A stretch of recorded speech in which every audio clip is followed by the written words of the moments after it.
Imagine one day your friend tells you that he's going for an adventure. He wants you to join and he promised to pay you money if you come with him. So, being a good friend, you agreed to join the adventure, but the adventure was bad, and most importantly, your friend never paid the amount that he promised. And that, my friends, is exactly how I feel about the movie The Last Duel. The movie is basically about three people: Matt Damon, Adam Driver, and Jodie Comer.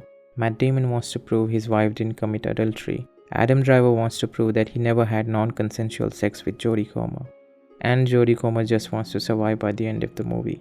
But these two men are so committed to their words that they want to have a death match and let the god decide who's telling the truth, which is why we have The Last Duel.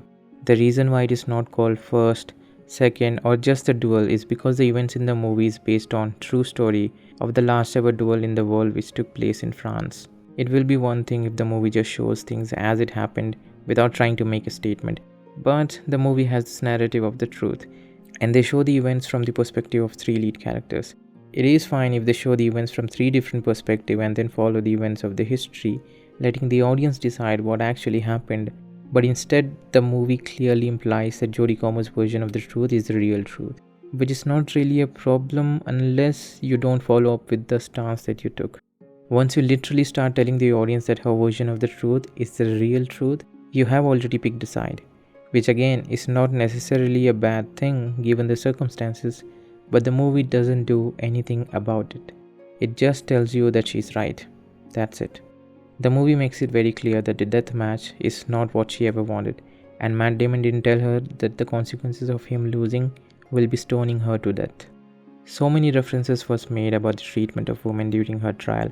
At this point, the movie is obviously making a statement by showing this narrative to the audience, but they never follow up with it. Once the movie established that Jodie Comer is the ultimate victim in between all the drama that is happening, Matt Damon wins, everyone cheers, and he ends up being the hero of the story, which is how the character was actually viewed in the history. And I'm not saying that you can't make your point by being true to history and showing it as it is, but this movie switches between taking one side, one perspective, and then back to it is just a historic event that took place somewhere sometime. So the movie wants to be true to history and wants to make a narrative change for the audience.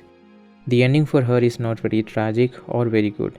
They could have made their point much better if Matt Damon lost the fight and she ended up being killed as a result, which will be a deviation from the history, but you already decided to pick a side.